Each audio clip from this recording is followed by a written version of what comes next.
ಲೋಕಸಭಾ ಚುನಾವಣೆಗೆ ದಿನಗಣನೆ ಆರಂಭವಾಗಿದ್ದು ಚಿಕ್ಕೋಡಿ ಲೋಕಸಭಾ ವ್ಯಾಪ್ತಿಯ ಹಾರುಗೇರಿಯಲ್ಲಿ ಬಿಜೆಪಿಯಿಂದ ಕಳೆದ ರಾತ್ರಿ ಭರ್ಜರಿ ಸಮಾವೇಶ ನಡೆಯಿತು. ಬಿಜೆಪಿ ಅಭ್ಯರ್ಥಿ ಅಣ್ಣಾ ಸಾಹೇಬ್ ಜೊಲ್ಲೆ ಪರ ರಾಜ್ಯಸಭಾ ಸದಸ್ಯ ಡಾಕ್ಟರ್ ಪ್ರಭಾಕರ್ ಕೋರೆ, ವಿಪಕ್ಷ ಮುಖ್ಯ ಸಚೇತಕ ಮಹಾಂತೇಶ್ ಕವಟಗಿಮಠ, ಮಾಜಿ ಸಚಿವ ಲಕ್ಷ್ಮಣ ಸವದಿ, ಶಾಸಕಿ ಶಶಿಕಲಾ ಜೊಲ್ಲೆ ಸೇರಿದಂತೆ ಹಲವು ಘಟಾನುಘಟಿ ನಾಯಕರು ಮತಯಾಚನೆ ಮಾಡಿದರು.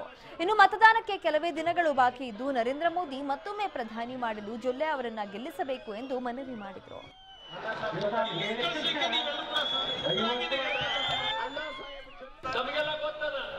ಕಮಲದ ಚಿತ್ರ ಆ ಚಿತ್ರಕ್ಕೆ ತಮ್ಮ ದಯವಿಟ್ಟು ಆ ದಿವಸ ಎಲ್ಲರೂ ಯುವಕರಲ್ಲಿ ನಾ ಕಳಕಳಿ ಕೇಳ್ಕೊತಾ ಇದ್ದೇನೆ. ಆ ದಿವಸ ತಾವು ದಯವಿಟ್ಟು ಮತ ಪ್ರತಿಯೊಬ್ಬರು ಕರೆದು ಮತ ಹಾಕಿಸುವ ಕೆಲಸ ತಾವು ಮಾಡಬೇಕು. ಯುವಕರಲ್ಲಿ ಕಳಕಳಿ ವಿನಂತಿ ಮಾಡಿ ನನ್ನ ಎರಡು ಮಾತಿಲ್ಲಿ ಮುಗಿಸ್ತೇನೆ. ಅಣ್ಣಾ ಸಾಹೇಬ್ ಚೌಕಿದಾರನ್ನ ನರೇಂದ್ರ ಮೋದಿಯವ್ರ ಜೊತೆ ಕಳಿಸ್ಕೊಡ್ಬೇಕು, ಹೆಚ್ಚಿನ ಮತದಾನ ಮಾಡಿ ಕಳಿಸ್ಕೊಡ್ಬೇಕು ಅಂತ ನಾನು ಮತ್ತೊಮ್ಮೆ ತಮ್ಮಲ್ಲಿ ವಿನಂತಿ ಮಾಡಿ ಇವತ್ತು ಬಹುತೇಕ ನಾನು ಮಾತಾದ ನಂತರ ಒಂದು 5 ನಿಮಿಷದಲ್ಲಿ ಲಕ್ಷ್ಮಣ್ ಸವದಿ ಅವರು ಮಾತಾಡ್ತಾರ.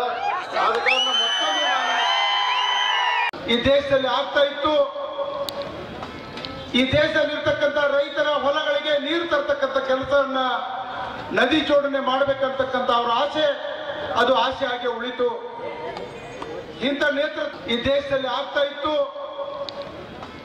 ಈ ದೇಶದಲ್ಲಿರ್ತಕ್ಕಂಥ ರೈತರ ಹೊಲಗಳಿಗೆ ನೀರು ತರ್ತಕ್ಕಂಥ ಕೆಲಸವನ್ನ ನದಿ ಜೋಡಣೆ ಮಾಡಬೇಕಂತಕ್ಕಂಥ ಎಷ್ಟೇ ಬ್ಯುಸಿ ಇದ್ರು, ಏನೇ ಕೆಲಸಗಳಿದ್ರು, ಫಸ್ಟ್ ಹೋಗಿ ಎಲ್ಲರೂ ತಪ್ಪದೆ ಮತ ಚಲಾಯಿಸಿ ಒಳ್ಳೆ ಅಭ್ಯರ್ಥಿನ ಆಯ್ಕೆ ಮಾಡಿ. ನಮ್ಮ ಸರ್ಕಾರ ನಮ್ಮ ಹಕ್ಕು.